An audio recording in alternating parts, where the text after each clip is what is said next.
I voted for the plaintiff. And my vote actually didn't have anything to do with the testimony of either of the parties.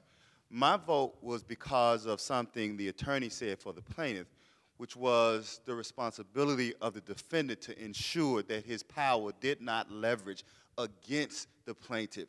And that just kept weighing in my mind because this is a man who his living is making money. We all work, but his living is making money. He understands leverage and power and had a responsibility to ensure that his leverage did not cause any undue harm to the plaintiff. And that's exactly why I voted for the defendant.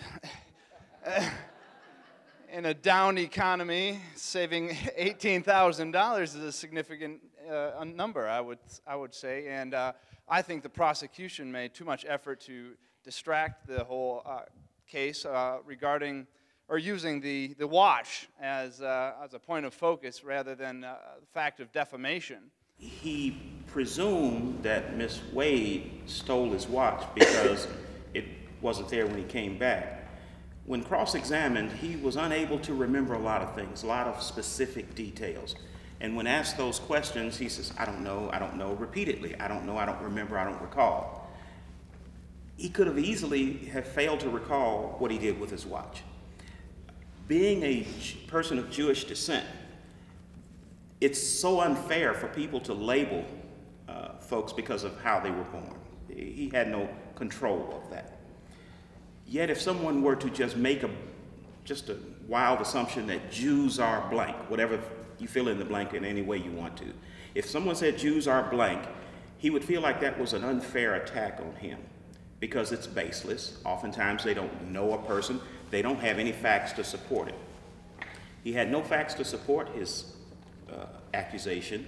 It was baseless, and it fell in the same category. And I just thought it was not disparaging remark to him, but it smacks of hypocrisy to just assume that because of a circumstance, I can infer that you took it because it's no longer here. We can be totally convinced that we're right and be very wrong. And that happened to me while I was watching the play. I got totally convinced that I was right, and that this sort of minute legal detail that I wanted to talk about whether or not the defamation caused the financial harm.